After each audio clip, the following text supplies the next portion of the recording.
Tonight, teens arrested in Whyalla following an alleged theft of alcohol and assault on a staff member.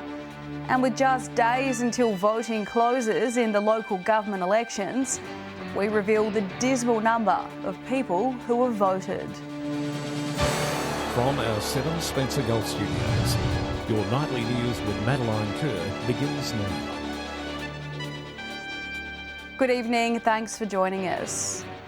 4 teenagers have been arrested following several business break-ins around Whyalla over the past week. Police will allege that just after 7 p.m. on Friday, patrols were called to a shopping centre on Nicholson Avenue after reports a group had stolen alcohol and assaulted a staff member.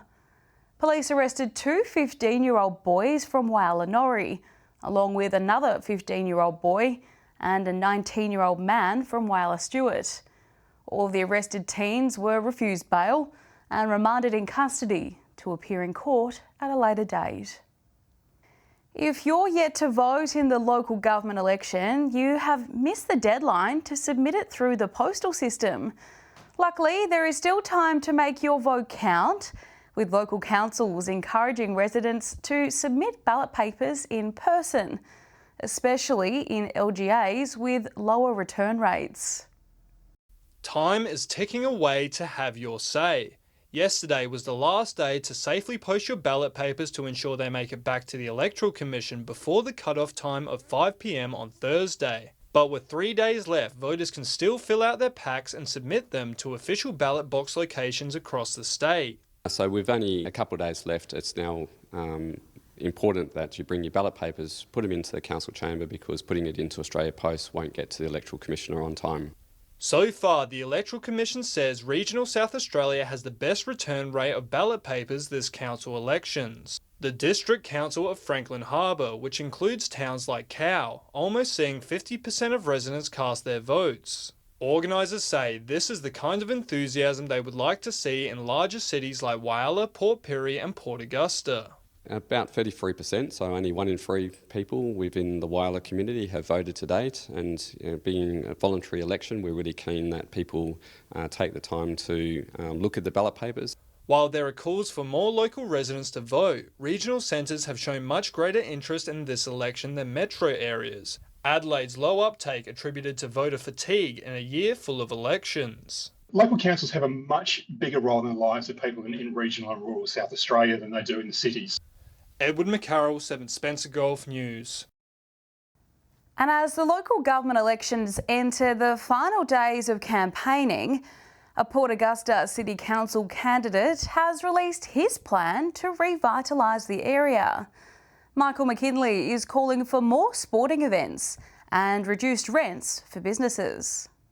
Candidate Michael McKinley calls it the Port Augusta Pride and Progress Plan, long-term ideas to bring more people to the city. I'm looking at a 5-year plan, so it needs to be prioritised and determine where the money's coming from, look for all the possible grants that there is, and if we need to beg and borrow the federal government to show how we can highlight this particular wonderful town, all the better. He proposes ideas like an athletics gift or speedboat racing on the Gulf, as well as lowering business rents.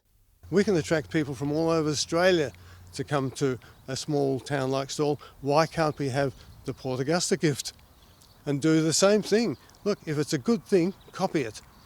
We need more things like that and more events for people to come and see. And you want a grassroots approach. You want the ideas and the energy coming from the local level, and then state government can look at how we fit in, what it is that we can support that is going to make a difference to communities like Port Augusta. Mr McKinley says he will present his ideas to council at tonight's meeting, the last one before the elections. He also says he will continue to push for ideas regardless of whether or not he's elected. Daniel Pizarro, 7 Spencer Golf News. Construction of Port Lincoln's very own Uni Hub is well and truly on its way to be completed. Uni Hub Spencer Golf is preparing to open the doors to students in early 2023, with its new campus coordinator encouraging students to start applying now. An opportunity for people living in the regions to continue their education in the comfort of their hometown. Uni Hub Spencer Golf is now launching a study space in the heart of Port Lincoln. It's a beautiful space and it will come up really nicely once it's done. There'll be numerous spaces within it. There'll be meeting spaces, there'll be individual study spaces, comfortable spaces, a little kitchen place so you can grab a coffee. The organisation is helping pair students with a range of different universities across the country. We partner with Flinders University, University of Adelaide and Central Queensland University because all of them offer online degrees that are supported by the universities for regional people. So we become a conduit between the university and the student. However, all the students' study will be done online, allowing them to stay home without moving to the city. Our goal is to try and develop those professional careers here in the region, so grow our own solutions if you like, so people can live in their hometown where their family might be, still study a professional degree and then work back in the region. The Uni Hub hopes to fill regional workforce shortages, connecting students with degrees in nursing, social work and accounting. The Regional University Centre is now accepting applications. So I can help students with a direct application process to our partner universities in selected courses, and then they can help them touch base with tutors if that's what they need once their course gets started. Henry Millick, 7 Spencer Golf News. Still to come tonight, Royal Lifesaving New South Wales launch a campaign aimed for people in the far west, and why this season is especially bad for people suffering from hay fever.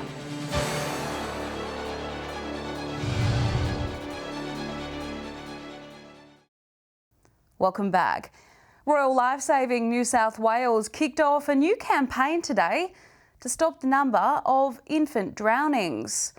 Swimming pools aren't the only focus, but also inland waterways like dams and rivers. Research released today by Royal Lifesaving New South Wales shows that over the past 2 decades, 549 children under 4 years old have lost their lives to a drowning incident. And what may be even scarier is that for every one life we've lost, there's a further 8 who have ongoing complications as a result of a drowning incident. The Keep Watch campaign is targeting parents and caregivers across the state, not just those with a swimming pool in their backyard, but also those who live on rural properties and in flood-affected areas. In order to prevent these drownings and reduce the alarming rate, we're asking all parents and all carers of young children to be extra vigilant as we come into the summer periods. Active supervision is one of the key messages of this campaign, as it is fundamental in reducing the number of drowning incidents. And really in particular that 12 to 18 months age group. At that age, children are more curious.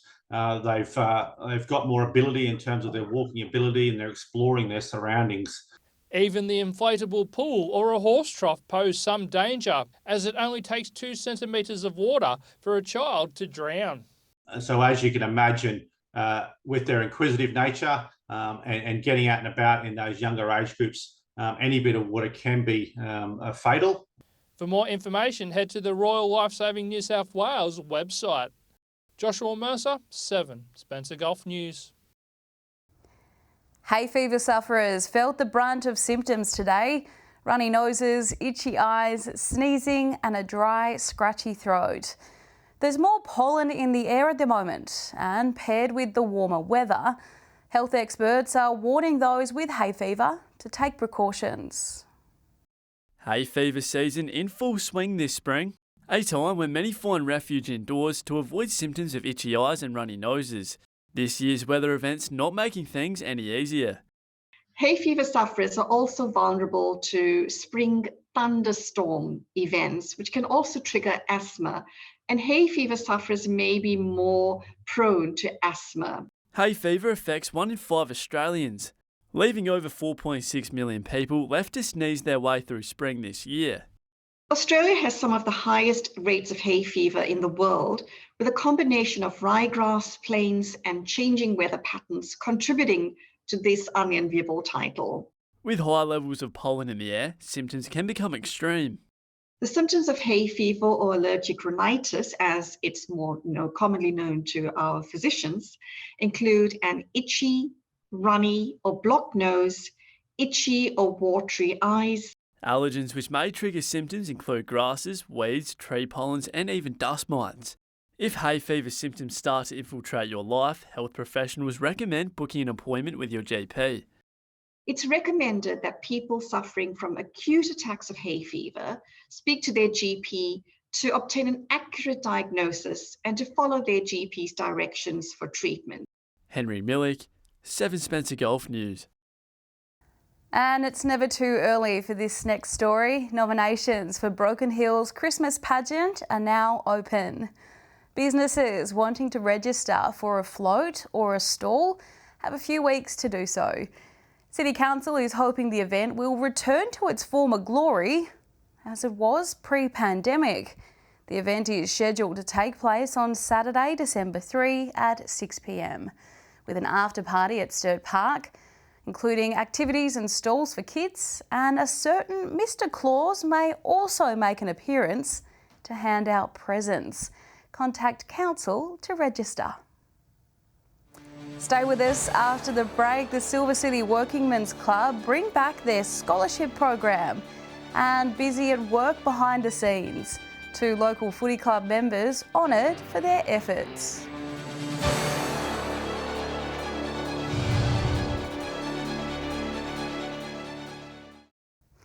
Welcome back. The Broken Hill Wise Men's Club has brought back the scholarship program. The organisation, along with the Silver City's Workingmen's Club, will give students from the Silver City a chance to follow their dreams and pursue tertiary education. The scholarships are $5,000 and will be paid out in 2 parts. The first $2,500 will be paid at the start of the semester, with the second to be paid after the successful completion of semester 1. Those interested can apply via high schools across the city or at YMCA Wellness Centre or at the Aquatic Centre.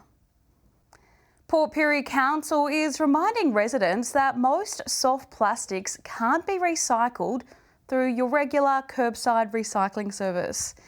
The rule is if it scrunches, it can be recycled through RedCycle though, which is available at both Woolworths and Coles. Recycling through RedCycle means soft plastic waste is kept out of landfill. Visit RedCycle's website to find your nearest drop-off point. 2 Port Augusta locals involved in local footy have been recognised for their efforts. South Augusta's Jodie Reid is now the AFLW Community Ambassador, while Michael Freeman from West Augusta is Cook of the Year from Clubs SA. Jodie Reid's achievements for women's footy have been recognised by the AFLW, with the teacher named as an AFLW Community Ambassador for South Australia. She says she was surprised to have won. I didn't think too much about it. I didn't know what that meant until I got the phone call to say that, yes, you are our Ambassador of the Year. And I was like, oh, okay, so what do I need to do now? So, yeah, it's a bit of a shock, but, yeah, very proud. Jodie's achievements include overseeing the managing and organising the women's and girls' teams for South Augusta and encouraging girls to try out. We go through a lot of trying to get the girls to go out there. Just because I work out of school, it was easy for me. I was putting out pamphlets. Every kid that I went past, I went, oh, come out and play football. You'll have fun, it's great. Meanwhile, in a hot kitchen at West Augusta Football Club, Michael Freeman prepares the meals that won him Club SA's Club Cook of the Year. Bruce is our main cook here, and I try to help him as much as I can and take on different roles. So calls on us, calls on me to do different things and challenges me a bit as well, so which is good. And then he finds out I've got skills that he didn't think I would have. He thanked Clubs SA for the award and says it bolsters the Hawks. Yeah, I didn't have to do a great deal, but it's all supporting the club and getting the club's name out there, going in these sort of competitions and supporting Clubs SA. Put on a great show. Daniel Pizarro, 7 Spencer Golf News. If you didn't know already, Port Pirie has its very own Obedience Dog Club, which has been helping owners train and socialise their dogs since 1971. And this Saturday, a training clinic is taking place at Princes Park from 10 a.m. till 12 p.m, and again between 2 p.m. and 4 p.m. All members are welcome, including those interested in participating in upcoming competitions. More info can be found online by visiting the club's Facebook page. Stay with us after the break. Eddie McCarroll recaps the local sporting matches played over the weekend. And we'll have the weather details with John Hunt.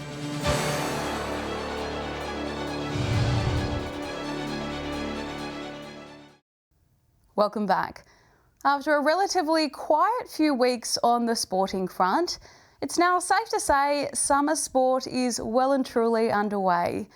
With Spencer Golf basketball, hockey, softball and croquet leagues now in full swing. Here's Edward McCarroll with this week's Sports Wrap. In Whyalla, summer hockey is back, with the light-hearted contest seeing teams rally their friends behind vibrant team names. Round 1 saw the Bush Pigs take on God's Country. The Pigs didn't give an inch, with a tight defensive line keeping play in the opposition's half for the majority of the game, the Bush Pigs winning 5-0. In the other game, the Cavaliers defeated the Wolfpack by 4 goals. Then in the second round, with the matching switched up, the Wolfpack had a chance to shine, scoring 4 goals against God's Country, who could only score 1. And in the last game, the shoe was on the other foot, with the Bush Pigs this time being thumped by the Cavaliers.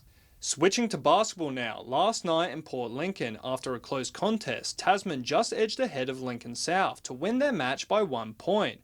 And in the other game, Rangers defeated Breakers 33-31. Over in Port Augusta, the Eagles defeated the Cobras by 24 points, and the Titans defeated the Wildcats 76-37.